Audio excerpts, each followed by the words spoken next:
চারটা জিনিস বিচারের মাঠে কথা বলবে। এক, আঙ্গুল। ভুলেও কোনোদিন তাসবি দানা দিয়ে তাসবি গণনা করবেন না, আঙ্গুলে করবেন। আব্দুর রাজ্জাক সাহেব থামেন থামেন থামেন, একটা কথা দেখেন, আপনাকে তো ভালোবাসি, কথা ভালো লাগে, কিন্তু আমি আঙ্গুলে তাসবি গণনা করলে ভুল হয় ভাইজান, আর তাসবি দানা তাসবি গণনা করলে ভুল হয় না। একবারও যদি ঠিক না হয় তবু নেকি পাবেন। এখন থেকে মরা পর্যন্ত যদি আপনার একবারও ঠিক না হয়, সববারই যদি ভুল হয়, তবু আপনি নেকি পাবেন। এটাই পদ্ধতি, এটাই সুন্নাত। ডান হাতে গণনা করবেন। ডান হাতের কথা এসেছে, ডান হাতের দাম আছে। যখন মিশরে আব্দুর রহিম ফিলিস্তিনি গাজাবাসীদের ত্রাণ দিবে, তো আমাকে নিয়ে গেছে। তো এখন আমি ত্রাণ বিতরণ করছি, বাক্স করে করা আছে, তো আমি দিচ্ছি। অনেক মহিলা পুরুষ এসেছে, প্রায় সবাই মাস্টার ডিগ্রি পাস, কেউ গেঞ্জি গায়ে দিয়ে আছে, কেউ বোরকা পরে আছে, মহিলা পুরুষ সব রকমই আছে। তো আমি যখন দেওয়া শুরু করলাম, তো খালি বাম হাতে নিচ্ছে, খালি বাম হাতে নিচ্ছে। তো বন্ধ করলাম, দিয়ে বক্তব্য দিলাম খানিক, ডান আর বাম, ডান হাত আর বাম হাত। ডান হাত খাওয়ার জন্য, ভালো কাজের জন্য, আর বাম হাত পেশাব পায়খানার জন্য। তো যখন আমি বললাম, তখন আমার মনে হলো যে আমার চেয়ে ওরাই বেশি বুঝেছে। কেন? গাজাবাসী ফিলিস্তিনদের আরবি ভাষা হলো, ওরাই হলো মূল আরবি। সব নবীর জায়গা ওখানে, সব নবীর কবর ওখানে। ফিলিস্তিনেরা হচ্ছে আসল আরবি মানুষ, বুঝতে পারেননি? তো নবীর ভাষা তো আরবি ছিল, আমি হাদিসগুলো কোন ভাষাতে শোনালাম? আরবি ভাষায়। তখন আমার মনে হলো ওর মুখের দিকে তাকিয়ে ওদের, যে ওরা আমার চেয়ে বেশি বুঝেছে। তো এবার যখন আমি ত্রাণ দিতে গেলাম, তো বাম হাতেই নিল। কেন বলেন?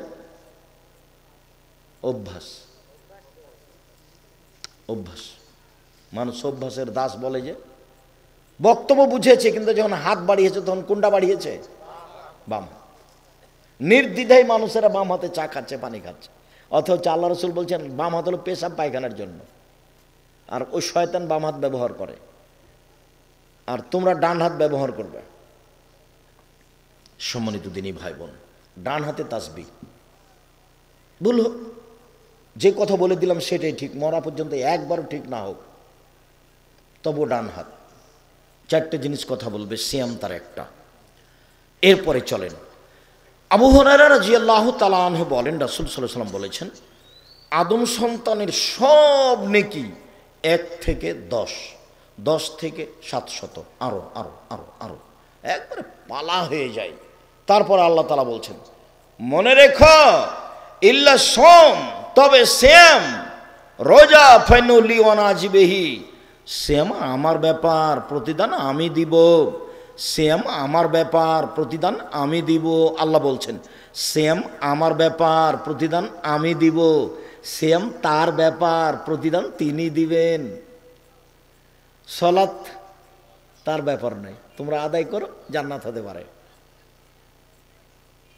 হজ তার ব্যাপার নয়, তোমরা করো, জান্নাত হতে পারে। দান তার ব্যাপার নয়, তোমরা করো, জান্নাত হতে পারে, জান্নাত কিনে নাও। কিন্তু সিয়াম আমার ব্যাপার। আল্লাহ বলছেন সিয়াম আমার ব্যাপার, প্রতিদান আমি দিব। এবার চলেন, খুব কাছাকাছি সময় আসছি, কোনো প্রয়োজন দেখাবেন না, এখন খুব গুরুত্বপূর্ণ অবস্থায় যাচ্ছি। আবু হুরায়রা রাদিয়াল্লাহু তাআলা আনহু বলেন, রাসূল সাল্লাল্লাহু আলাইহি সাল্লাম বলেছেন, আফজালুস সিয়ামে বাদা রমাজান শাহরুল্লাহিল মুহাররম, রমজানের পরে সবচেয়ে উত্তম নফল সিয়াম হলো মুহররমের সিয়াম। আচ্ছা, 1। 2, ইবনে আব্বাস রাদিয়াল্লাহু তাআলা আনহু বলেন, আল্লাহর নবী যখন মদিনায় গেলেন, তখন দেখলেন মদিনার ইহুদিরা মুহররমের 10 তারিখে সিয়াম থাকছে। তো আল্লাহ রাসূল বলেন, মা জালি ইয়াউম আলাইনা তাসুমানহু, আচ্ছা এই দিনটা কেমন, তোমরা এই দিনে সিয়াম থাকছো কেন? এটা আমাদের নবী জিজ্ঞাসা করলেন ইহুদিদের। তখন ইহুদিরা বলল, হাজা ইয়াউমুন আযীম, এটা তো অনেক বড় দিন, জানেন না? এটা তো অনেক বড় দিন। আনজাল্লাহু তাআলা ফিহি মূসা ওয়া কওমহু ওয়া গাররাকা ফিরআউন ওয়া কওমহু, এই দিনে আল্লাহ মূসাকে সদল বলে বাঁচিয়ে দিয়েছেন, এই দিনে আল্লাহ ফেরাউনকে সদল বলে ডুবিয়ে দিয়েছেন। ফাসামা মূসা শুকরান, তাই মূসা এই দিনে শুকরিয়া আদায় সিয়াম থেকেছিলেন। আমরা ওই জন্য সিয়াম থাকি। মূসা বলেছিলেন, আল্লাহ এইভাবে তুমি আমাকে সাগরে বাঁচিয়ে দিলে আর ফেরাউনকে ডুবিয়ে দিলে, আমি কি শুকরিয়া আদায় করতে পারি। যাক, সিয়াম থাকলাম, তাই আমরা সিয়াম থাকলাম। তখন আমাদের নবী বলছেন, শোনো, মূসার সিয়াম পালন করার ব্যাপারে আমি তোমাদের চেয়ে বেশি হক রাখি, অতএব আমিও সিয়াম থাকলাম। সাহাবীগণ তোমরা সিয়াম থাকো। যেমন আল্লাহর নবী বললেন তোমরা সিয়াম থাকো, তেমনি সাহাবীগণ বলে বসলেন একবারে হাতে হাতে, কেন কেন সিয়াম থাকবো? এই দিন তো ইহুদিদের বড় দিন, এদিন তো খ্রিস্টানের বড় দিন। আপনি বলছেন ইহুদি খ্রিস্টানদের বিরোধিতা করতে হবে, এই দিনে সিয়াম থাকলে তো তাদের অনুকূলে হয়ে গেল, কেন আমরা এই দিনে সিয়াম থাকবো না? তখন আল্লাহ রসুল বলছেন, শোনো, লাইন বাকায় তো সানাতাল কাবেল আল্লাহ সুমান্না তাসেয়া, আমি যদি সামনে বছর বেঁচে থাকি মুহররমের 9 তারিখও সিয়াম থাকবো। 9 তারিখ হবে বিরোধিতা, 10 তারিখ হবে শুকরিয়া। মনে থাকবে না? তাহলে মুহররমের সিয়াম কয়টা হলো? 2টা। 9 হলো বিরোধিতা, 10 হলো শুকরিয়া। মনে থাকবে তো? আমার দিনী বোনেরা কিছু বুঝলেন না, এমনি খালি কথা কিছু বলেছি তাই চুপ বসে আছেন। আল্লাহ সামাদ, আপনারা আমার দিনী বোন, আপনাদের জন্য এসেছি।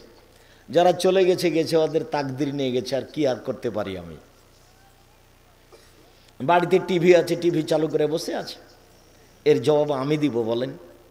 এর জবাব তার স্বামী দেবে, এর জবাব তার স্বামী দেবে, এর তোর জবাব তার বাপ দিবে, তার ভাইয়েরা দিবে, যারা তাদের আছে তারা দিবে। এর জবাব আমাকে দিতে হবে না, আমরা ওই সব কাজ করি না। আল্লাহ তুমি হেফাজত করো আমার সব দিনী ভাই বোনকে। সম্মানিত দিনী ভাই বোন, হাফসা রাদিয়াল্লাহু তাআলা আনহা বলেন, আল্লাহ নবী 4টে জিনিস জীবনে কোনোদিন ছাড়েননি। 1, মুহররমের 10 তারিখের সিয়াম। 2, আশুরার একটানা 9 দিন সিয়াম। 3, প্রতি মাসে 3 দিন সিয়াম। 4, ফজরের সুন্নাত। মনে থাকবে না দেখি, সিরিয়াল বলেন তো। 1,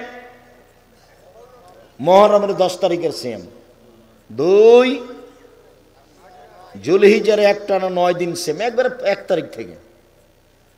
3, প্রতি মাসে 3টা সিয়াম রোজা। 4, ফজরের 2 রাকাত সুন্নাত। এই 4টা আমল আল্লাহ রসুল কখনো ছাড়েননি। তাহলে এই পর্যন্ত আলোচনাতে আমরা মুহররমের সাথে আছি। এইবার আলোচনা মুহররমের আপাতত শেষ করি। আবু হুরায়রা রাদিয়াল্লাহু তাআলা আনহু বলেন, রাসূল সাল্লাল্লাহু আলাইহি ওয়াসাল্লাম বলেছেন, সিয়ামু ইয়াউমে আশুরা আহাতা সুবহানাল্লাহি আন ইউকাফিরা সানাতাল্লাতি কাবলাহু। কেউ যদি মুহররমের 2টা সিয়াম থাকে তাহলে অতীতের 1 বছরের পাপ ক্ষমা হবে। 2, সিয়ামে আরাফা আহতাসিবু আলাল্লাহি আন ইউকাফিরা সানাতাল্লাতি কাবলাহু সানাতাল্লাতি বাদাহু। কেউ যদি আরাফার 1 দিন সিয়াম থাকে তাহলে আগে পরে 2 বছরের পাপ ক্ষমা হবে। এটার যে পাওয়ার খুব বেশি দেখছি। সামনে বছর 1 বছর কি করব সবই ক্ষমা আগেই। সামনে বছর কি পাপ করব না করব কি হয়েছে সব ক্ষমা হয়ে গেছে। বলেন তো কোন দিনের সিয়ামে? আরাফার দিনের সিয়ামে। এইখানে আরো 2-3টা কথা আমার দিকে খুব খেয়াল করে চেয়ে থাকবেন। জুলহিজ্জার প্রথম 10 দিন রমজানের শেষের 10 দিনের চেয়ে দামি। ইন্না লিল্লাহ, কি বলছেন আব্দুর রাজ্জাক সাহেব? জি, রমজানের শেষের 10 দিনের চেয়ে জুলহিজ্জার প্রথম 10 দিন বেশি দামি। রমজানের শেষ 10 দিন দামি কেন? একটা কারণে, ওতে কি আছে? লাইলাতুল কদর আছে। জুলহিজ্জার প্রথম 10 দিনে 3টা আছে। 1, কুরবানি। 2, আরাফা। 3, হজ। কুরবানি তো আমি আর আপনি বুঝি না, গোস্তের তালে ঘুরি। কুরবানি জান্নাতের অনেক বড় মাধ্যম, জান্নাত পাওয়ার অনেক বড় মাধ্যম কুরবানি।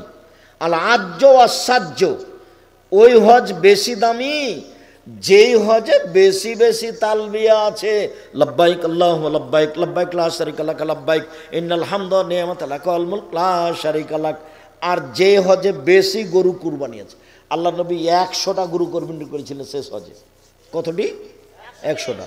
63টি নিজে হাতে করেছেন, বাকিগুলো বলেছেন আলী তুমি করো। তাহলে 63র বাকি কটা থাকলো 100-তে? 37।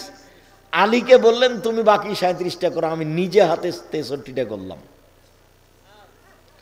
আর আমাদের দেশে ভাগে গেছে, আর হুজুরে বলেছে, কে বলছে ভাগে চলবে না, একবারে খেপে উঠছে হুজুর। ভাইজান আমি কোনোদিন বলিনি ভাগে কুরবানি, আমি এটা বলিনি কোনোদিন। ভাগে কুরবানি করে কলিজা নিয়ে হাড্ডি নিয়ে মারামারি করেনি, এটা আমি চাইনি। টাকা বেশি আছে, ভারত নিকটে আছে, রাজস্থান থেকে উট নিয়েছে, কুরবানি দেন, সবচেয়ে ভালো। যদি টাকা কম থাকে গরু দেন, যদি টাকা কম থাকে খাসি দেন, যদি টাকা কম থাকে ছাগি দেন, যদি টাকা কম থাকে ভেড়া ভেড়ি দেন। সিরিয়ালে নেমে আসেন, একটা দেন, অন্তত 10টা দেন। বাপে বলছে যে আমার 3টে ছেলে টাকা নিয়ে আমি গরু কোরবানি দিচ্ছি 3 ভাগে 5 ভাগে, এগুলো করতে গেলেন কেন? হ্যাঁ ঠিক আছে, আপনি বাপ, একটা গরু আপনার নামে হবে, বাকি ছেলেমেয়েরা খাবে। তবে আপনার ছেলেরা চাকরি করে, ছেলে একটা ছাগল দেখ খাসি, 3 ভাই 3টা খাসি, আর আপনার নামে একটা গরু হোক, 4টে কুরবানি হোক, আপনারা খাবেন, গ্রামবাসী খাবে। কিন্তু 3টে ছেলে টাকা নিয়ে আপনি নিজের টাকা দেখিয়ে মাত্র একটা গরু দিয়ে পার করে দিলেন, এটা নয়। পার করে দিতে পারেন, তখন শুধু আপনার হবে, ছেলেদের হবে না। অথচ সারা কাল ছেলেরা ভিন্ন ভিন্ন খেয়েছে, ঢাকায় থাকে, ও চিটাগাঙ্গেও থাকে, ভিন্ন খায়, আর টাকা পয়সা ভিন্ন ব্যাংকে জমা হয়। আজকে কুরবানির সময়তে 3 ভাই এক জায়গাতে জমা করে বাপের নামে কুরবানি করলো, ভালো হলো, ভালো হলো, কিন্তু আপনাদের হয়নি, বাপের হয়েছে ওটা, আপনাদের হয়নি, আপনাদের শুধু গোস্ত খাওয়াতে আছে। আমার একটা পরামর্শ নেন, 3 ভাইয়ের টাকা জমা করে ঠিক আছে একটা বাপের নামে হোক, আর আপনারা 10,000 12,000 15,000 টাকা খরচ করে একটা একটা করে খাসি কুরবানি দেন, অনেক বড় ব্যাপার। 10টা দিন, 50টা দিন, 1000টা দিন, মানুষ খাক। ও কথা বলতে যাচ্ছেন কেন? আজ তো খালি ফকিরেরই দিন, ওরা গোস্ত নিয়ে বেঁচে খায়, খাক না, তাতে কি আছে আপনার? মনটা কেন আপনার ছোট হয়? মনটা কেন ছোট হয়? ফকির মিসকিন নিয়ে যাক সব। 3টে জিনিসের কারণে হজের প্রথম 10 দিন দামি। তার একটা হলো একটানা 9 দিন সিয়াম, 10 দিনের দিন সিয়াম নয়, এই জন্য সেদিন ঈদ। একটানা 9 দিন সিয়াম। সম্মানিত দিনী ভাই বোন, কেউ যদি আরাফার একদিন সিয়াম থাকে, আগে পরে 2 বছরের পাপ ক্ষমা হবে তিনি বলেন। কেউ যদি প্রত্যেক মাসে 3 দিন সিয়াম থাকে, সারা বছর সিয়াম পালন করলে যত নেকি হয় তত নেকি হবে। 13, 14, 15 চাঁদের। আর একটা কথা মনে রাখেন, কোনো কারণে 19-20 হয়ে গেলে কোনো সমস্যা নেই, 22-23 হয়ে গেলে কোনো সমস্যা নেই। আর একটা কথা মনে রাখেন, মহিলাদের হাইজের কারণে 13, 14, 15 যদি ছুটে যায়, ওই মাসে কোনোদিন হলেই হবে। হাদিস বুখারী মুসলিম। জিনিসটা সহজ হয়েছে তো, বুঝতে পেরেছেন তো? 13, 14, 15 চেষ্টা করেন, না হলে মাসে হলেই হবে 3 দিন, তাহলে সারা বছর সিয়াম। আর একটা পথ আছে সারা বছর সিয়ামের, সেটা হলো এই আল্লাহ রাসূল বলছেন, মান সামা রামাজানা সুমাতবাহু সিত্তান মিন শাওয়াল কানা কাসিয়ামি দাহরি কুল্লিহি। কেউ যদি রমজান মাসের সিয়াম থাকে আর শাওয়ালের 6টা থাকে, তাহলে সারা বছর সিয়াম পালনের নেকি পেল। ভালো করে বুঝুন তো, 2টা পথ সারা বছর সিয়াম পালনের। এক, প্রতি মাসে 3টি। 2, শাওয়ালের 6টে, রমজান আর শাওয়ালের 6টে, তাহলে সারা বছর। আপাতত এই পর্যন্ত বলে এবার কাছাকাছি আগিয়ে আসি। বৃহস্পতিবার সোমবার, আল্লাহর নবী বৃহস্পতিবার সোমবার সিয়াম থাকতেন। আবু হুরায়রা রাদিয়াল্লাহু তাআলা আনহু বলেন, আল্লাহর নবী বলেন, বৃহস্পতিবার সোমবার মানুষের পাপ নেকি আল্লাহর নিকটে পেশ করা হয়। আমার মনটা চাই, আমার যখন রিপোর্ট দেওয়া হবে আল্লাহর কাছে, তখন আল্লাহ দেখুক যে আমি সিয়াম আছি। এই নাও ফাউহিব্বু আইরফা মালানা সাইম, আমার মন চায়, আমি ভালোবাসি, আমার রিপোর্ট যখন আল্লাহর কাছে পেশ করা হবে তখন আল্লাহ দেখুক যে এ দেখো সিয়াম অবস্থায় রিপোর্ট দেখো। সাপ্তাহিক কোন কোন দিনে মানুষের পাপ নেকি পেশ করা হয়? তা আল্লাহ নবী কি চাইলেন? আমার রিপোর্টের সময় আল্লাহ দেখুক যে আমি কি আছি, সিয়াম আছি। তা আপনার রিপোর্টের সময় যদি আল্লাহকে সিয়াম অবস্থা দেখাতে চান তাহলে কি করতে হবে? বৃহস্পতিবার সোমবার সিয়াম থাকতে হবে। কথা বুঝতে পেরেছি তো? এবার চলেন শাবান, এবার শেষের দিকে চলে এসেছি। শাবান, আয়েশা রাদিয়াল্লাহু তাআলা আনহা বলেন আল্লাহ নবী পুরো শাবান সিয়াম থাকতেন। উম্মু সালমা রাদিয়াল্লাহু তাআলা আনহা বলেন আল্লাহ নবী পরস্পর 2 মাস সিয়াম থাকতেন, শাবান রমাজান, শাবান রমাজান, রমাজান শাবান, পুরো সিয়াম থাকতেন। ওসামা ইবনে যায়েদ রাদিয়াল্লাহু তাআলা আনহু বলেন, শেষের দিকে 2-1টা বাদ দিতেন। ওসামা ইবনে যায়েদ রাদিয়াল্লাহু তাআলা আনহু বলেন আমি একদিন আল্লাহ নবীকে বললাম, আল্লাহ নবী, লাম আরাকা তাসুমু মিন শাহরিন মিনাশ শুহুরে মা তাসামু মিন শাবান। শাবান মাসে যত সিয়াম থাকেন অন্য মাসে তো তত সিয়াম থাকেন না আল্লাহর নবী, আপনি শাবান মাসে এত সিয়াম থাকেন কেন? এটা জিজ্ঞাসা, মনে থাকবে না মনে হয়। বলেন তো জিজ্ঞাসাটা কি? আল্লাহর নবী আপনি শাবান মাসে এত বেশি সিয়াম থাকেন কেন? এটা জিজ্ঞাসা, মনে থাকবে না? এইটা বেশি জরুরি কেন? এরপরে যেটা আছে সেটা এর বিপরীত কথা। তখন আল্লাহ রাসূল বলছেন, আরে শোনো, শাবান একটা মাস, রজব ও রমজানের মাঝে, শাবান একটা মাস, রজব ও রমজানের মাঝে এক ফলন নাসান হো, মানুষ তাতে বেখিয়াল থাকে, তুর ফল আমল ফিহে ইলা রাব্বিল আলামিন। এই মাসে বাৎসরিক রিপোর্ট আল্লাহর কাছে পেশ করা হয়। অনা উহিব্ব, আমি ভালোবাসি, ইরফা আমালি ওয়ানা সায়েম, আমার যখন আমলটা আল্লাহর কাছে পেশ করা হবে আল্লাহ দেখুক যে আমি সিয়াম আছে। এ দেখো বাৎসরিক রিপোর্ট দেখো, বাৎসরিক রিপোর্ট দেখো, সিয়াম অবস্থায় দেখো, নেও দেখো। তাহলে আল্লাহর নবীর জানা ছিল না সেই দিন 15ই শাবান। এই কথাটার জন্য ওই কথাটা ভালোবার মনে রাখতে বলছিলাম। ভারত বাংলাদেশ পাকিস্তানের আলেম ওলামা কিভাবে জেনে নিলেন সেদিন 15ই শাবান। ভাইজান, আপনার যদি মাঝহাবি ভাই হন তাহলে আপনি মনে কিছু নিয়েন না, আপনাকে আমি খুব ভালোবাসি। আমার জীবনে আমি কোনোদিন মাঝহাব নিয়ে কথা বলি না। আপনি কারো কথায় মাথায় রাখেন না, খালি রাখেন 1 মিনিট। দল নয়, সংগঠন নয়, মাযহাব নয়, শুধু আল্লাহর নবীকে মাথায় রাখেন 1 মিনিট দিয়ে বলেন আয়েশা পুরো শাবান সিয়াম থাকতেন, প্রায়ই শাবান। উম্মু সালমা বলেন, আয়েশা বলছেন পুরো শাবান। উম্মু সালমা বলেন আল্লাহর নবী পুরো শাবান সিয়াম থাকতেন, 2-1 দিন বাদ। ওসামা বলছেন এত বেশি সিয়াম থাকেন কেন? তখন উত্তর হলো যে এই মাসে কি করা হয়? বাৎসরিক রিপোর্ট আল্লাহর কাছে পেশ করা হয়। আমি চাই যে আমার রিপোর্টটা সেম অবস্থায় দেখুক আল্লাহ। তো তার যদি 15 শাবান জানা থাকতো তাহলে কি এইভাবে কষ্ট করতেন? অন্য মাসে তো করেননি। তো আপনি এখন আমার কথা মানতে হবে, এই কথা আপনাকে আমি বলিনি। কথা যদি এটা সত্য হয় তাহলে আপনাকে মানতে হবে কি না? কথা যদি এটা না বেরি হয় তাহলে আমি আর আপনি কি করতে পারি? নিশ্চিত জেনে নেন সেটা 15 শাবান নয়। যে কলকারখানা, অফিস, আদালত, কোর্ট কাছারি, শিক্ষা প্রতিষ্ঠান সব কিছু বন্ধ করে রাতে গোসল করে আতর গোলাপ মেখে দিনে সিয়াম থাকতে হবে, এটা নয়, এটা শরীয়ত নয়। রিপোর্ট ধরার জন্য অন্তত একটানা 15 দিন সিয়াম থাকতে হবে। তাই বলেছি একটানা 15 দিন। এক নফল সিয়াম সবচেয়ে বেশি একটানা 15 দিন শাবান। 1 থেকে 15 পর্যন্ত আজ থেকে আপনি সিয়াম শুরু করবেন, 2, 4, 5, 10টা করেন। স্ত্রীর সাথে পরামর্শ করে 2 জন মিলে করেন। সাহারি জরুরি নয়, সাহারি খাওয়া সুন্নাত। সকাল 10টার সময় আল্লাহর নবী বলছেন আয়েশা সমপর্যায়ের না। কেন? এটা নেকি আল্লাহ কাকে দিতে বলবেন? ফেরেশতাকার। এটার নেকি আল্লাহ দিবেন। তাহলে আপনি এটার মতো কোনো ইবাদতি নিয়ে যেতে পারবেন না। পৃথিবীতে কোনো ইবাদতি নেই যেটা এটার মতো। এর বিনিময় জান্নাত।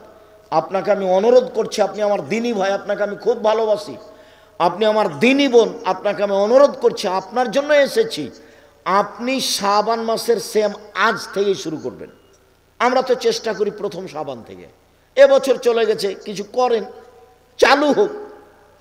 2, একটানা 9 দিন সিয়াম, সেটা কোনটা? জুলহিজ্জা। এবং ইবাদতের জন্য সেটা সবচেয়ে বেশি দামি। ওই জুলহিজ্জার প্রথম দিনে 3টে জিনিস আছে। 1, কুরবানি, 2, আরাফা, 3, হজ। এই জন্য এই 9টে দিন কি দিয়ে কাটাতে হবে? সিয়াম দিয়ে। তার মধ্যে আরাফার দিনও আছে, বাস সব হয়ে গেল। 2 হলো একটানা 9 দিন। এবার চলেন 6, একটানা 6 দিন। কোনটা সেটা? শাওয়াল। ভুলে যাচ্ছেন নাকি? কারো কারো মনে আছে, কেউ কেউ ভুলে গেছে। একটানা 6 দিন, বা মাঝে মধ্যে করলে হবে। 1 মিনিট একটা কথা, মহিলারা জানে যে রমজানের রোজা হাইজের কারণে ছুটে গেলে শাওয়াল মাসে আগে রমজানেরটা করতে হবে, তারপরে শাওয়ালেরটা করতে হবে। এটা মিথ্যা কথা। হাইজের কারণে রমজানের যে সিয়াম ছুটে গেছে, এইটা করার জন্য আল্লাহ নবী অনুমতি দিয়েছেন বাকি জীবন, মরা পর্যন্ত। যদি মরে যায়, না করে গেছে গেছে। আয়েশা রাদিয়াল্লাহু তাআলা আনহা করতেন 10 মাস পরে, আবার শাবান মাসে। আয়েশা রাদিয়াল্লাহু তাআলা আনহার হায়েজের কারণে সিয়াম ছুটে গেলে রমজান মাসের তিনি কোন মাসে করতেন?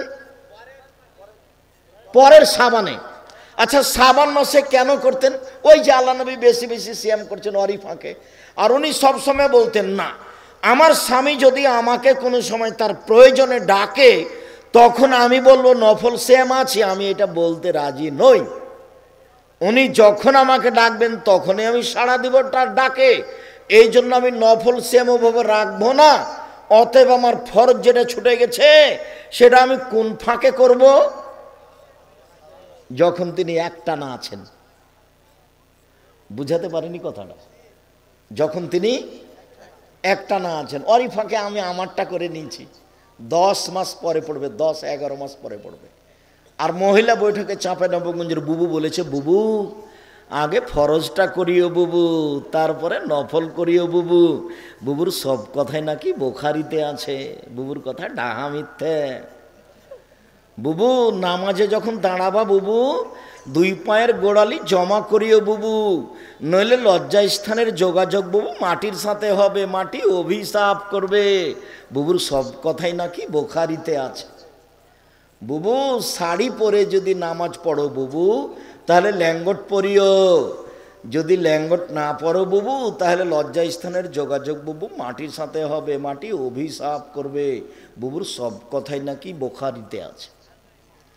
বুবু যখন সিজদা করতে যাবা বুবু, তখন একবারে হাতি যেমন মাটিতে পড়ে যায়, তেমন একবার মাটিতে পড়ে গিয়ে আঁটো সাঁটো হয়ে সিজদা করিও বুবু। যদি বুককে উরু থেকে পৃথক রাখো বুবু, তাহলে স্তন ঝুলন্ত থাকবে বুবু, পর্দার ব্যাঘাত ঘটবে। বুবুর সব কথাই নাকি বুখারীতে আছে। বৈঠকে বলে, তখন এই কথাও বলে যে বুখারী। এখন বুখারী বলছে, কে তাকে বলবে যে নেই? ও তো বেদাত দিয়ে, শিরক দিয়ে দেশকে পূর্ণ করে দিয়েছে। আবার দিনাজপুরে এইদিকে মহিলারা বক্তব্য দিতে যাচ্ছে, এই জেলা থেকে ওই জেলা, এখান থেকে সেখানে। কোনো মহিলা যেন আপনার এলাকায় বক্তা হিসেবে ঢুকতে না পারে, খুব সাবধান থাকবেন। মহিলা মানুষ বাড়িতে থাকে। আয়েশা কোথায় দিয়ে গেছেন বক্তব্য দিতে? কোথায় গেছেন?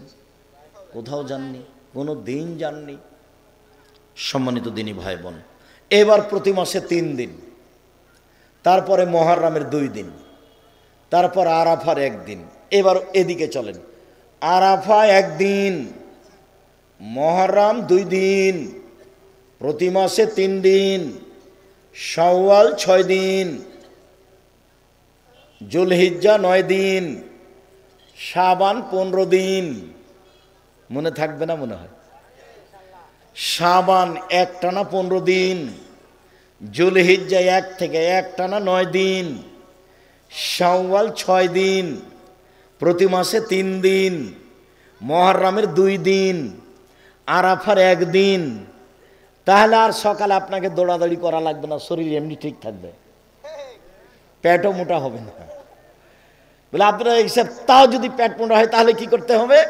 তখন দাউদ আলাইসাল্লাম নিজে হাতে খেতেন উপার্জন করে, 10-এর পয়সা খেতেন না। আমাদের মোহাম্মদ সাল্লাল্লাহু আলাইহি সাল্লাম আমাদের নবী সরকারি পয়সা খেতেন 10-এর, কিন্তু দাউদ আলাইসাল্লাম 10-এর পয়সা খেতেন না। দাউদ আলাইসাল্লাম নিজে কাজ করে খেতেন, আর সপরিবারে রাতে জাগতেন।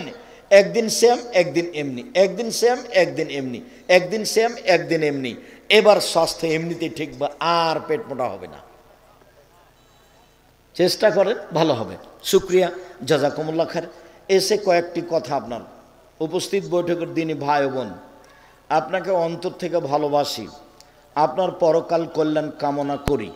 মর্মে আমার কয়েকটি কথা, যেই কথাটা মধ্যে বলেছি ওই কথাটা মনে রাখার জন্য অনুরোধ জানাচ্ছি। এই ছেলে, এই থামো।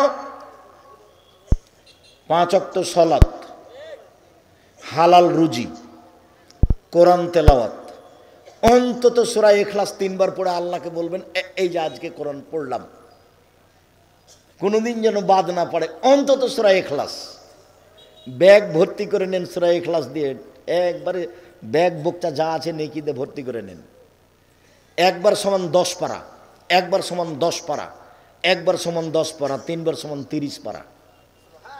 আমি বলিনি এই কথা, কে বলেছেন? মুহাম্মদ সাল্লাল্লাহু আলাইহি সাল্লাম বলেছেন। 4 চিরদিনের জন্য আড্ডা পিটা হারাম। একরাহুল কালামা বাদাল ইশা, একরাহুল নওমা কাবলাল ইশা। আল্লাহর নবী এশার সালাতের পরে কথা বলা ঘৃণা করতেন। আল্লাহর নবী এশার সালাতের পূর্বে ঘুমিয়ে যাওয়া ঘৃণা করতেন। পৃথিবীর মানুষ, মুহাম্মদ সাল্লাল্লাহু আলাইহি সাল্লাম বলেন, শুনে রাখুন, এশার সালাতের পরে কথা বলা আল্লাহর নবী ঘৃণা করতেন। পড়াশোনা ছাড়া গল্প করা হারাম। 2, এশার সালাতের পূর্বে ঘুমিয়ে যাওয়াকে ঘৃণা করতেন। এশার সালাতের পূর্বে ঘুমাতে হবে না, 10টায় ঘুমিয়ে যাবেন। বাড়িতে কারফিউ জারি থাকবে প্রেসিডেন্ট আইয়ুবের, 10টার পরে কেউ কথা বলতে পাবে না, সবাইকে ঘুমাতে হবে। বাধ্য বাপ হিসাবে শক্ত পদক্ষেপ নেবেন। পড়াশোনা ছাড়া এই বাড়িতে কেউ জেগে থাকতে পাবে না। কয়টার মধ্যে ঘুমিয়ে যেতে হবে? 10টার মধ্যে। 5 ঘন্টা ঘুম, 3টায় উঠে যাবে, 4টায় উঠে যাবে। সুন্দর করে ওযু করে 2 রাকাত সালাত আদায় করে বলবে, আল্লাহ এখন প্রথম আকাশ থেকে নিচে নেমে এসেছেন, সপ্তম আকাশ থেকে কোথায় এসেছেন? নিচে এসেছেন প্রথম আকাশে আপনার কথা শোনার জন্য। এখন আপনি বলেন যে হিলি বাজারে আমার 5 শতক জমি করে দাও, নিয়মিত বলেন। গরিব মানুষটা বলবে আমার একটা ভ্যান করে দাও, ধনী মানুষেরা বলবে ঢাকাতে উত্তরায় একটা বাড়ি করে দাও। যার যা প্রয়োজন, যার যা প্রয়োজন। একসাথে যদি সারা পৃথিবীর হিন্দু, মুসলমান, বৌদ্ধ, খ্রিস্টান সবাই যদি নিজ নিজ প্রয়োজন চাই আর সবাইকে যদি তাৎক্ষণিক দিয়ে দেন, সরিষা সমপরিমাণ শেষ হবে না। এত রহমতের মালিক কোনো ব্যাপারই নয়।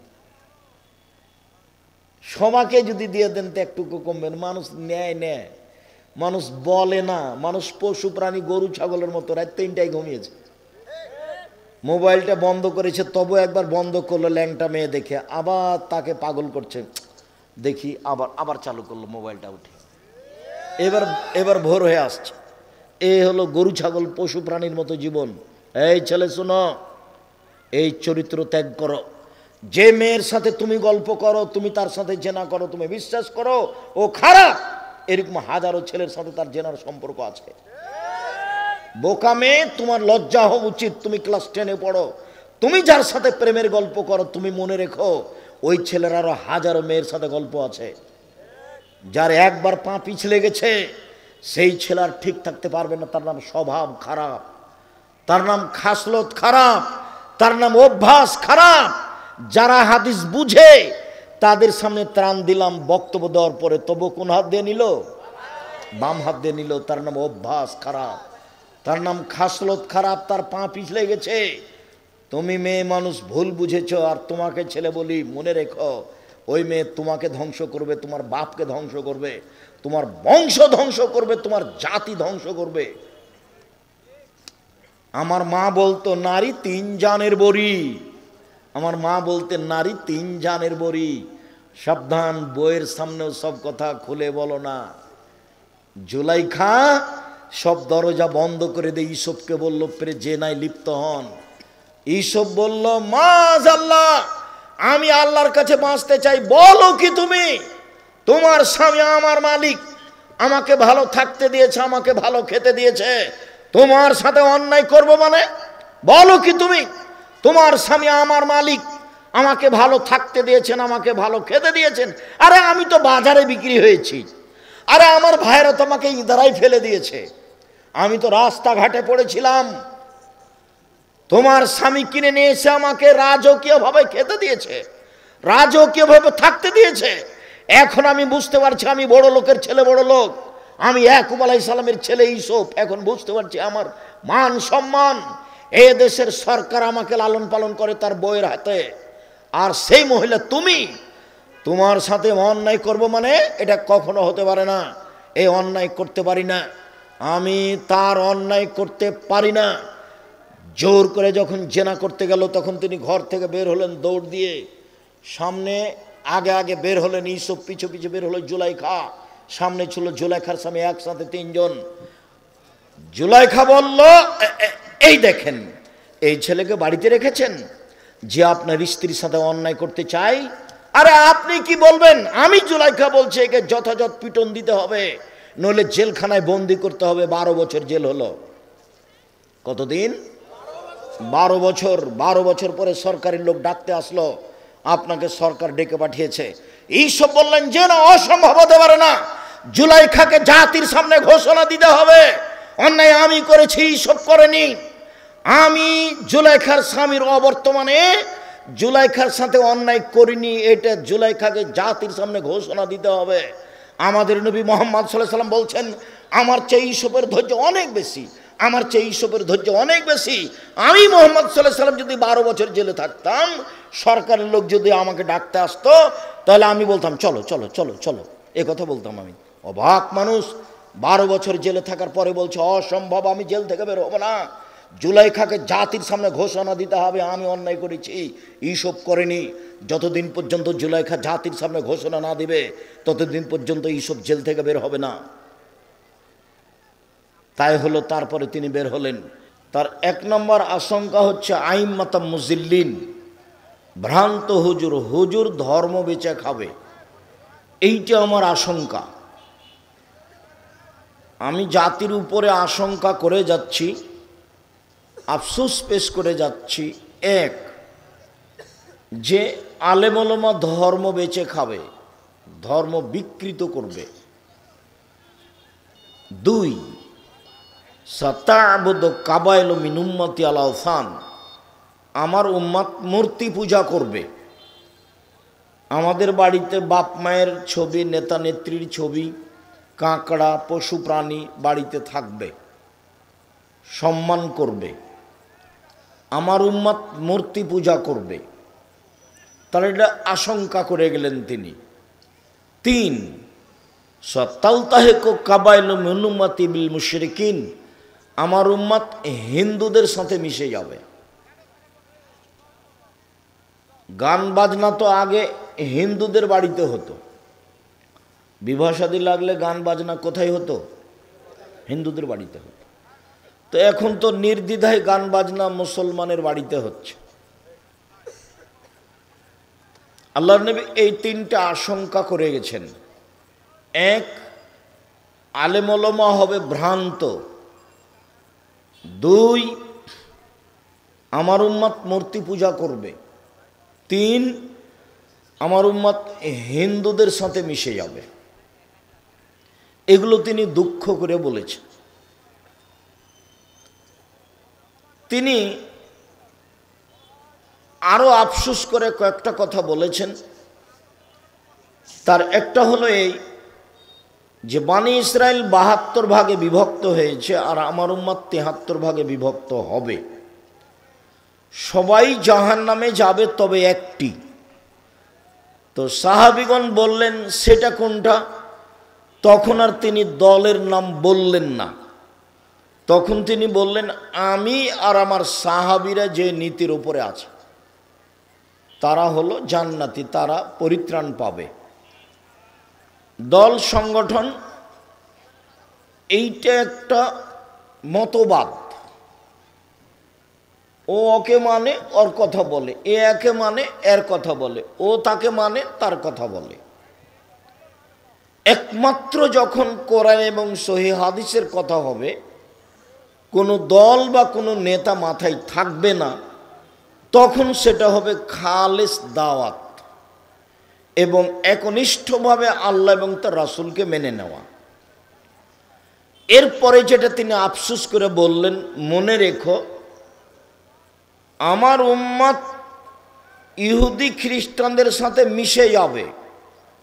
এই কথাটা বলতে গিয়ে তিনি বলছেন যে ওরা ৭২ ভাগে বিভক্ত হবে, আমারটা ৭৩ ভাগে বিভক্ত হবে, সবাই জাহান্নামে যাবে, ওরাই শুধু জান্নাতে যাবে যারা আমার এবং আমার সাহাবীগণের নীতিতে থাকবে। শেষেরটাকে তিনি দল আর বললেন না, বললেন যে আমি আর আমার সাহাবী, এই কথা বললেন। তিনি আফসোস করে বললেন, পৃথিবীর মানুষ শুনে রেখো, আমার উম্মত ইহুদি খ্রিস্টানের সাথে মিশে যাবে। ডান হাতের বিঘত যেমন বাম হাতের সমান সমান সমান। আমার উম্মত ইহুদিদের সাথে চাল চলনে, কথাবার্তাতে, পোশাক আশাকে, খাতা কলমে, শিক্ষা প্রতিষ্ঠানে, গাড়ি ঘোড়াতে, ব্যবসা বাণিজ্যে, কাজকর্মে, চাকরি বাকরিতে, চলাফেরাই, কাপড় চুপড়ে, পোশাক আদিতে মিশে যাবে ইহুদি খ্রিস্টানের সাথে।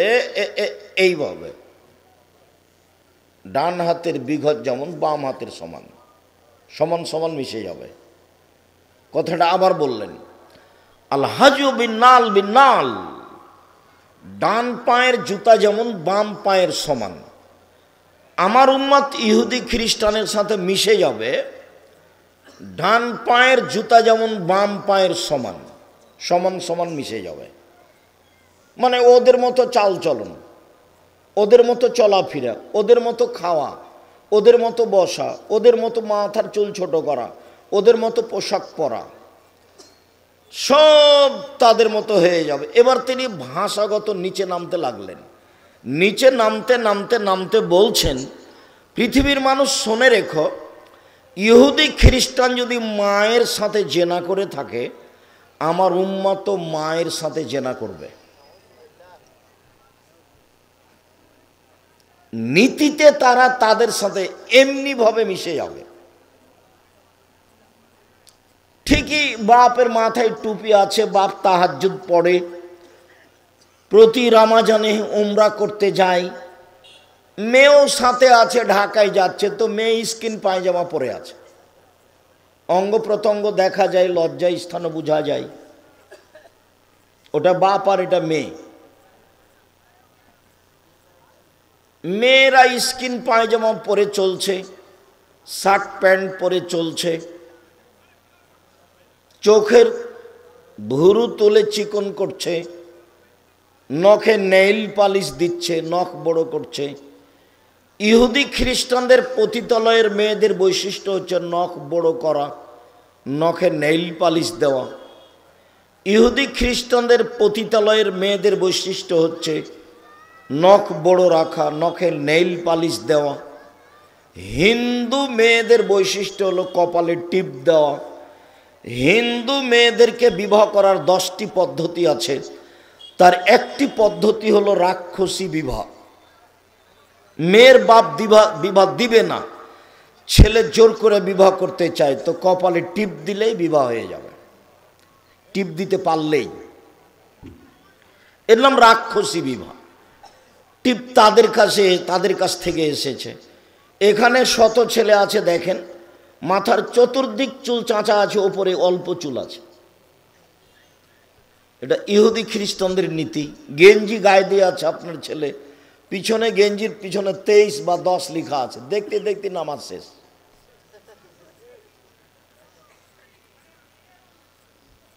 তারপরে কাপড় চুপড় পোশাক আদি ছেলে মেয়ের কার্টন ছাড়া নেই, প্রায় সবটাতে কার্টন। তারপর জায়নামাজ, কাবা ঘর ছাপা আছে, না হলে করা আছে, নকশা করা আছে। আমাদের বাড়িতেও জায়নামাজ আছে, এক কালার আছে। আমরা চেষ্টা করি আপনি যেভাবে চলছেন সেভাবে না চলা। আমাদের বাড়িতে আমরা স্বাভাবিকভাবেই সিয়াম বলি, সালাত বলি, নামাজ বলি না, রোজা বলি না। আর আপনাকেও অনুরোধ করছি, হুজুরের ধমক না শুনে আল্লাহর নবীর দেওয়া নামটা বলেন। আপনি বলবেন আমরা আজ থেকে সিয়াম থাকব। তো আপনার কোনো ছেলে যদি বলে রোজা, তো কোনো মেয়ে বলবে না ভাইয়া, না ভাইয়া, এর নাম রোজা নয়, একে রোজা বলা হবে না, সিয়াম বলো না ভাইয়া, সিয়াম বলো। এ তো আল্লাহর নবীর দেওয়া নাম, আল্লাহর দেওয়া নাম। এইটা ভালো লাগে না? রোজাই ভালো লাগে। আমার উম্মত পোশাকে, চলাতে, ফিরাতে, কথাতে, বার্তাতে একেবারে তাদের সাথে মিশে যাবে। আপনার বাড়িতে একটা আয়না আছে, সেটা হলো কাতল মাছ। আপনার বাড়িতে একটা তরকারি রাখা বাটি আছে, সেটা হলো রুই মাছ। আপনার বাড়িতে বাচ্চার পেশাব পায়খানার পট আছে, সেটা হলো ঘোড়া। কোন জায়গায় আপনি চাচ্ছেন যে আমি ইহুদি খ্রিস্টানের সাথে মিশে যাইনি? আপনি আপনার ছেলে মেয়ে নির্দ্বিধায় বাম হাতে পানি খাচ্ছেন। আপনি আপনার ছেলে মেয়ে সবাই মিলে সাক্ষাতে বলছেন গুড মর্নিং, আরো কিছু বলছেন, সালাম। তা আমি আপনাকে বললাম যে আসসালামু আলাইকুম। আমি আপনাকে বললাম এক গ্লাস পানি দিলেন, তখন আমি বললাম যে জাযাকাল্লাহ খায়র। আর আপনাকে যখন এক গ্লাস পানি দিল কেউ, তখন বললেন থ্যাংক ইউ। তো দুইটাকে আপনি সমান করেন তো দেখি। থ্যাংক ইউ শব্দটার যদি জিরো সমান দাম থাকে, জিরোর আবার দাম আছে। বাম দিকে বসালে দাম নেই, কিন্তু ডান দিকে বসালে দাম আছে। জিরোরই অনেক দাম। কিয়ামত পর্যন্ত সময় থাকলে আপনার থ্যাংক ইউর একটা সুবিধা বের করেন, জিরো সমান সুবিধা বের করবেন কিয়ামত পর্যন্ত সময়ে। আর জাযাকাল্লাহ খায়র মানে তুমি যে আমাকে এক গ্লাস পানি দিলে, এর প্রতিদান তোমাকে আল্লাহ দেবে। আল্লাহ দেখ, আল্লাহ একে তার প্রতিদান দাও। তো আমি তো বলে দিলাম জাযাকাল্লাহ খায়র।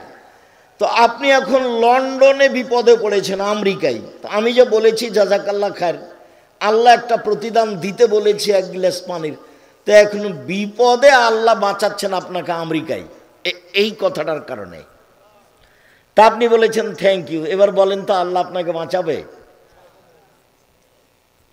মানুষ এখন জীবিকা নির্বাহ করছে গরু ছাগলের মতো, পশু প্রাণীর মতো, কুকুর শিলের মতো। মানে বুঝ বিবেচনা কিচ্ছু নেই। বুঝে না ওরা, অন্তর আছে বুঝে না, দেখেও দেখে না ওরা, চক্ষু আছে দেখে না, শোনেও শোনে না ওরা, কান আছে শোনে না। উলায়েকা কাল আনাম, তারা পশু প্রাণীর মতো, তারা গরু ছাগলের মতো, তারা কুকুর স্ত্রীর মতো, বালহুমাজাল, বরং তার চেয়ে খারাপ।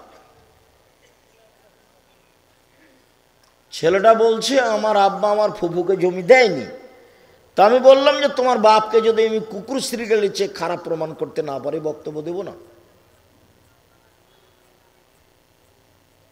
শেষে আমি বললাম যে তোমার আব্বাকে বলে দিও, আব্বা ভাগ্য নিয়ে দুনিয়াতে এসেছি, ভাগ্য ছেড়ে আসেনি। আব্বা ভাগ্যে যদি জমিদারি থাকে জমিদারি করে খাবো, ভাগ্যে যদি ভিক্ষা করা থাকে ভিক্ষা করে খাবো, ফুফুর জমি খেয়ে বাঁচতে রাজি নই।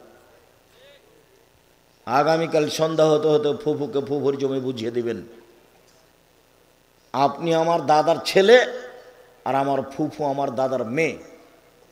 আপনি সকালে জমি নেবেন আর বিকেলে আমার ফুফু নিবে, এটা জায়েজ নয়।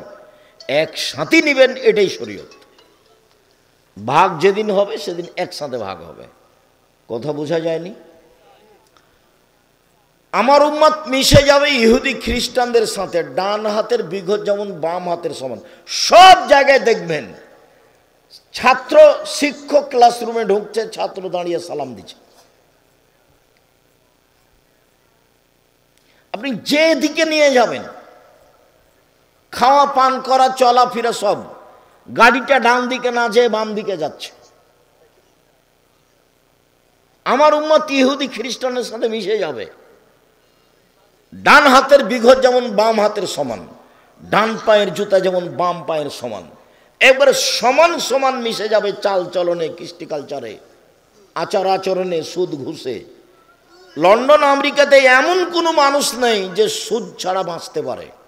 আবার কনটাকে বিবাহ করে সরকারি থেকে টাকা নেওয়ার জন্য।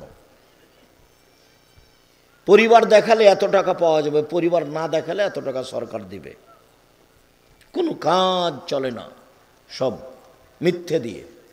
আব্দুল্লাহর বক্তব্য শুনে দেখেন, যাদের ভিতরে মিথ্যে আছে, যাদের ভিতরে ন্যায়পরতা নেই, তারা সরকারি কোনো পদে থাকতে পারবে না। চেয়ারম্যান নয়, মেম্বার নয়, এমপি নয়, মন্ত্রী নয়, দায়িত্বশীল নয়, জেল সুপার নয়, কোনো জায়গাতে কোনো দায়িত্বশীল যে জীবনে মিথ্যে কথা বলে এবং ন্যায়পরায়ণতা নেই, সে থাকতে পারবে না, সে যেতে পারে না।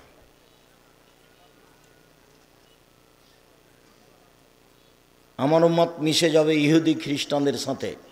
ডান হাতের বিঘত যেমন বাম হাতের সমান, ডান পায়ের জুতা যেমন বাম পায়ের সমান। বলতে বলতে নিচে নিচে নামতে লাগতে বললেন ভাষাগতভাবে, ওরা যদি মায়ের সাথে জেনা করে থাকে, আমার উম্মত মায়ের সাথে জেনা করবে। তিনি ভয় দেখাতে গিয়ে, সতর্ক করতে গিয়ে বললেন, পৃথিবীর মানুষ শুনে রেখো, তিনটা পাপের কারণে তিনটা বিপদ নেমে আসবে। পৃথিবীর মানুষ শুনে রেখো, তিনটা পাপের কারণে তিনটা বিপদ নেমে আসবে। এক, ভূমিকম্প হবে।